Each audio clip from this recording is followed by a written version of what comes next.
Well, today I would like to talk about something that I read in more than one newspaper. I read it in some Portuguese newspapers, I read it in some German, and I also read it in Politico, for example. Now, this has to do with the, what should I call it? Declarations? Maybe? Speech? Uh, Rumble? Rumble on? Rant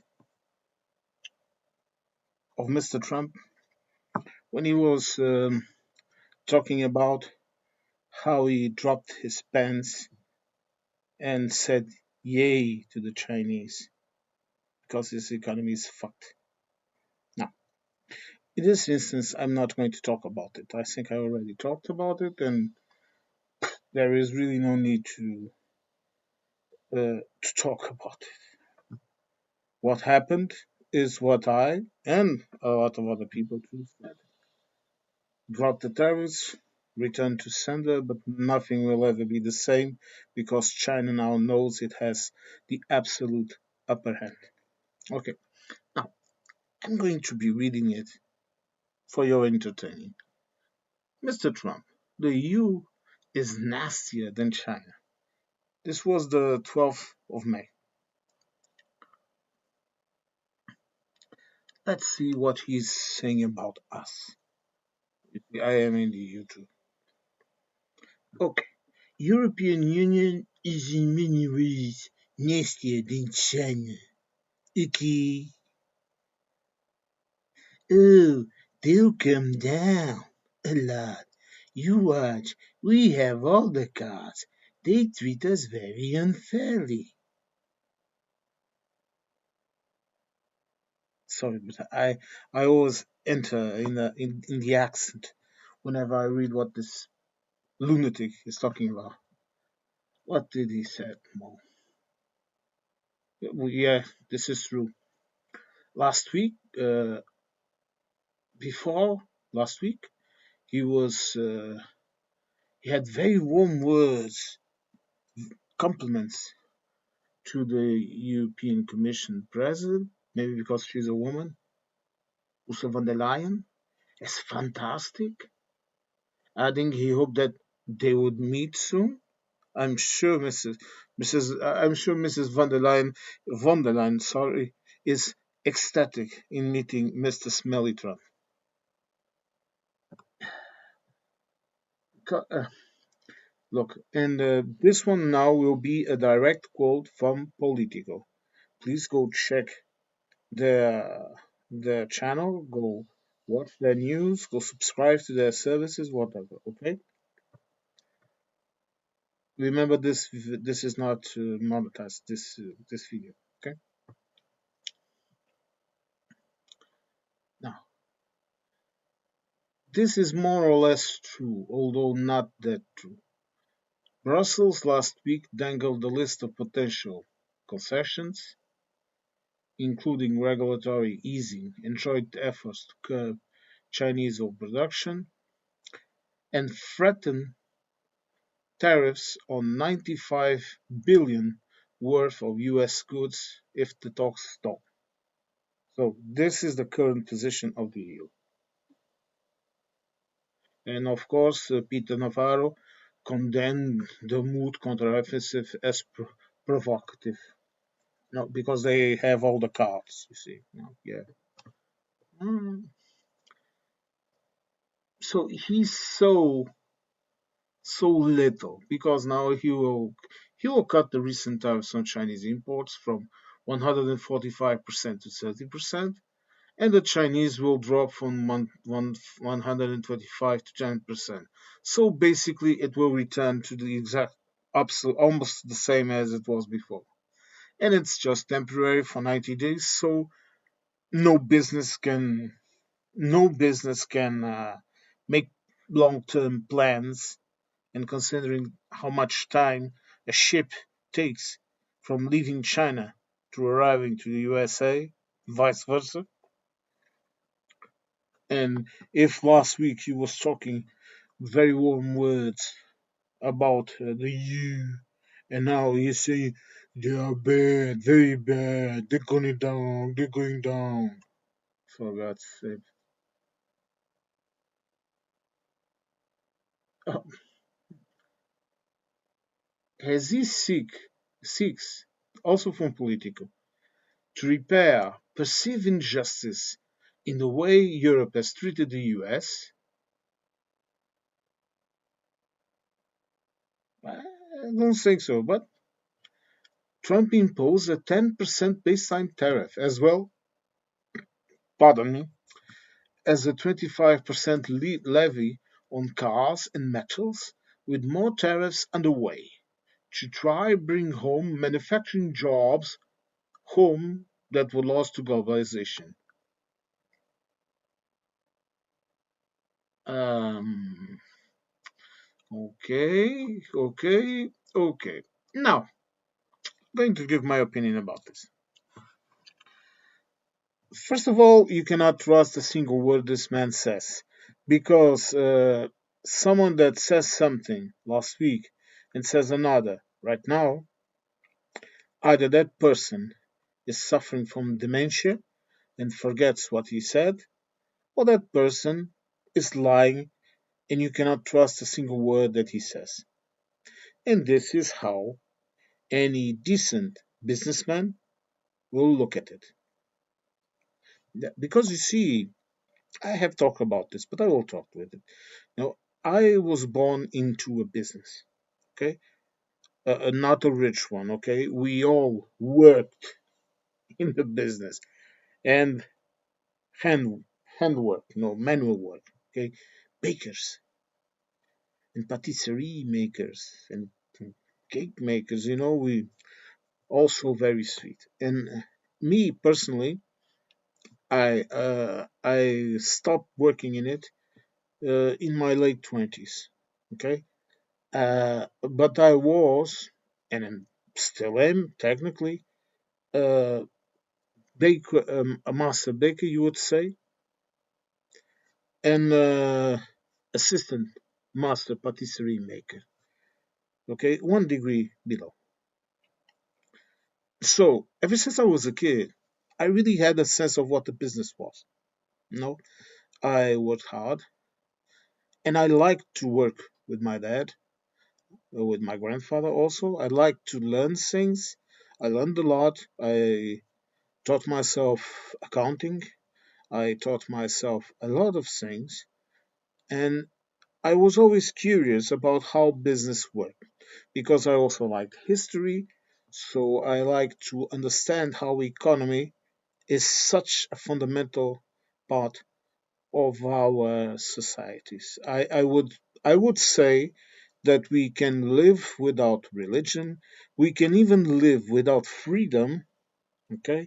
But we cannot survive without proper economical mechanisms to make our societies work. Because at the end of the day, a person, if that person has a belly filled with food and a comfortable place to rest and something to entertain him or herself, that person is a controllable person. Maybe not happy, but controllable. This is why, for example, Soviet Union at the beginning it worked.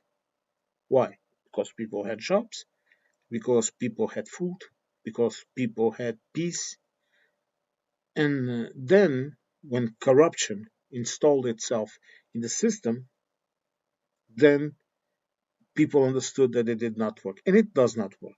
Communism, that way of seeing socialism, does not work. Just as neo-capitalism and liberal capitalism also does not work. You need to have a middle term. You need to have a state that controls certain aspects of the economy and of politics, but a state that also allows societies to have a degree of freedom to pursue uh, different avenues of business, of living, of personal freedoms, whatever. Okay, but this is going a bit off topic. So let me return to the topic. So let me tell you this. Imagine this.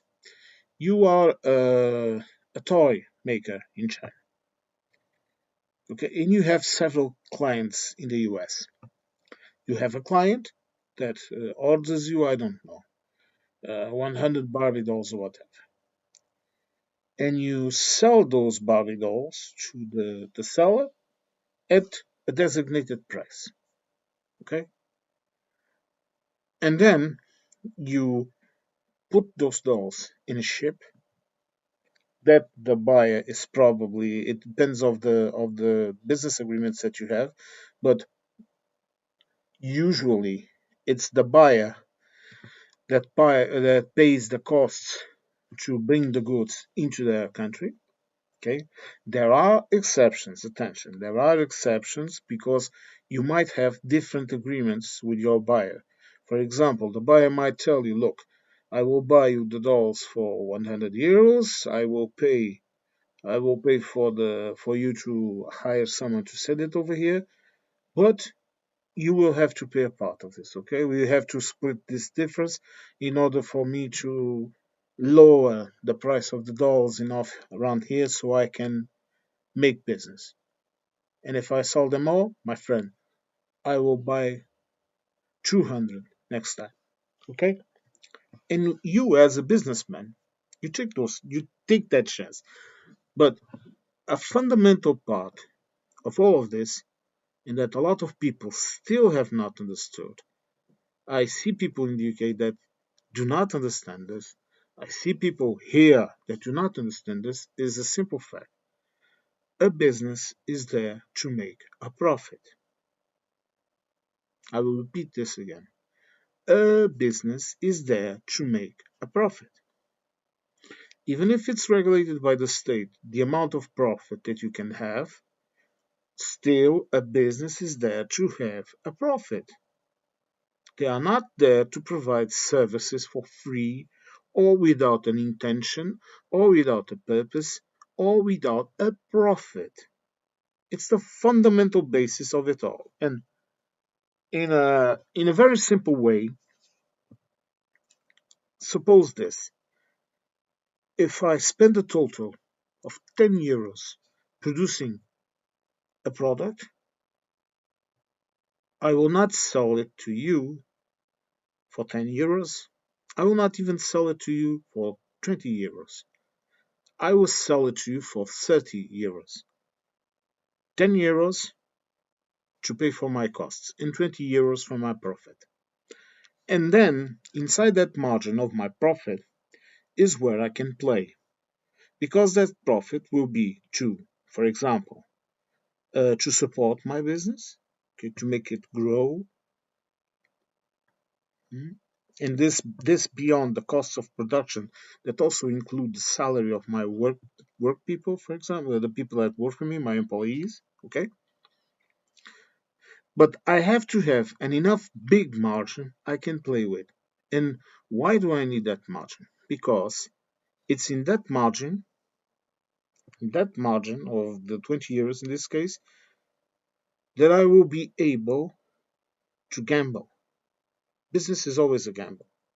So if my competition is selling their dolls, for example, at 29 euros, I will cut my profit and I will sell it, for example, at 25. And if I really want to bury them, I can even sell my dolls for 11 or $12 or something, just above my cost margin, and live with that situation for a while until I run them out of the business. And you might say that is not morally correct. No, it is. Business is not moral. And no, I'm not Jewish. Okay, I know the stereotypes. Okay, but no, I'm not. I'm not. Catholic light and pagan German, all mixed. But let's carry on. But what I'm trying to tell you is this. Now, imagine you are in the US and you are buying the goods having this idea in your mind. I'm going to pay I'm going to pay 10. Okay, I'm going to pay 10 for the dolls. Then I'm going to sell them for 30. And suddenly, if it increases 100%, 20 euros for the dolls to arrive. 145, you do the math. Do you understand? And those goods that were arriving at the US and that many boats, many ships, sorry, went back, it was because the people that were going to buy it could not afford it or would not afford it and take that risk. Because now he has withdraw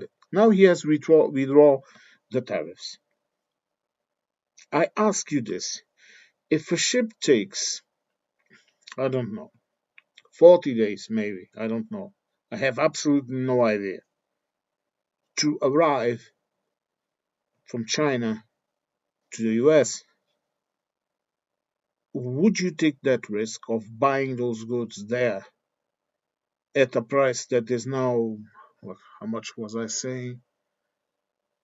30% plus, I think. I think. So let me just check. I don't like to.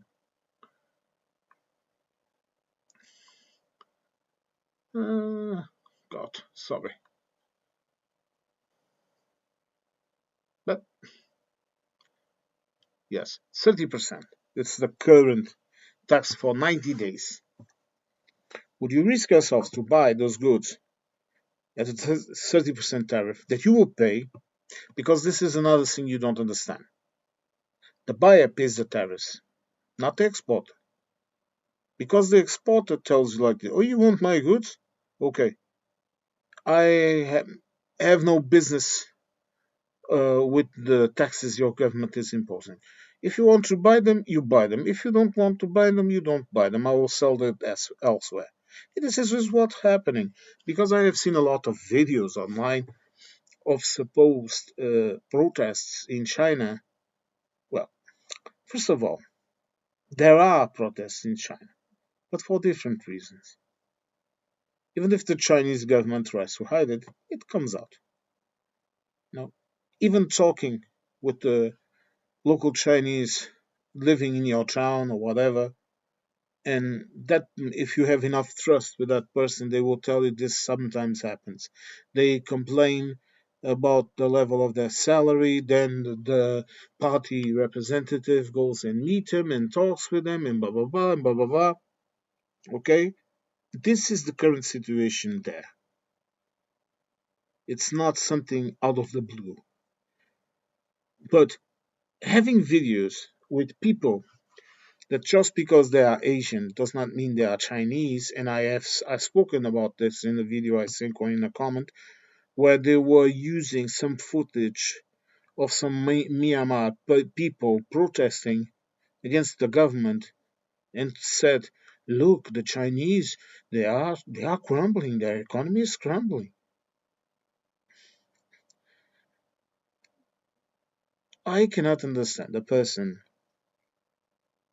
that goes so far to confirm a narrative that does not exist, without proofs, without anything. Am I saying there are no protests? I'm saying unlikely, but I don't know. But we have to consider that China is a country where you have a level of freedom of speech, but that is highly controlled. It's not as abhorrent as in Russia and other places, but it is highly controlled. And anyone that has gone to China will tell you that. Will tell you that people sometimes are in the market or whatever and complaining about this and about that. But it's like an institution. It's the correct way to say this. It's an institution and everyone is part of it and everyone has to respect it and shut up. Or else you get to tank up your ass like those poor bastards in Tiananmen Square. But, and this is another reason why They can protest all they want, but the answer of the government will be draconian. And she, I know he looks like a friendly panda, but he is not a friendly panda. He's a very shrewd and cold-hearted person. So I think he's that type of person that would have no issues in just sitting in the army and shut up and the business and protests done. He just doesn't want to do it because there are better ways of doing it, like sending the party member to distribute some funds or jobs or whatever and shut up and continue. Okay? Because he is also closing up to Europe and he knows that if he becomes too autocratic, Europe will turn away. Not the US. Remember this. This is important also. But he's playing many hands. He's playing in China. Sorry, he's playing in Russia. He's playing in Europe. He's playing in the US. He's playing in Africa. And the US are oblivious to it. But continue. But what I'm trying to summarize here is this: the this position of Mr. Trump insulting and either he gives you a pat in the back or he insults you, tells you one thing: you cannot trust the man. You cannot trust in what he says. You cannot trust in what he does. It's absolutely useless to take him serious. All you have to say is say no. 50% tariffs, 50% tariffs on you, and start doing what we are doing, diversifying. And Canada is also doing it and very well.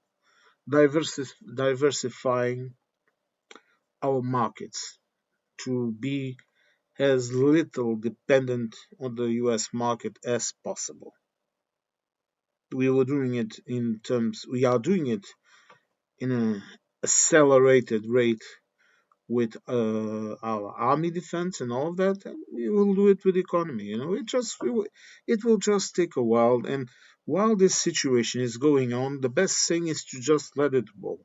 You know, unless he tries to invade Greenland or some shit like that, let him talk, like, and let him wander around, let him spend $300 million on golf courses, let him do whatever he wants, because there's absolutely the Americans have to worry about that. You guys and girls, you have to impeach him. Sorry, you have to do all of that, not us. We we are just looking at you, looking, going like, what a sitcom. So I just wanted to make this video because the idea popped up when I was looking at the news and listening to the man, and it's so odd. It's really odd how someone can have such a. It's like some narcissistic bipolar madness thing, you know, up down, up down, up down. Oh my God, such a weird person. Really odd. Well, thank you for listening to my little video. I hope you like my holy log, and I hope you have a great week. Okay, stay safe.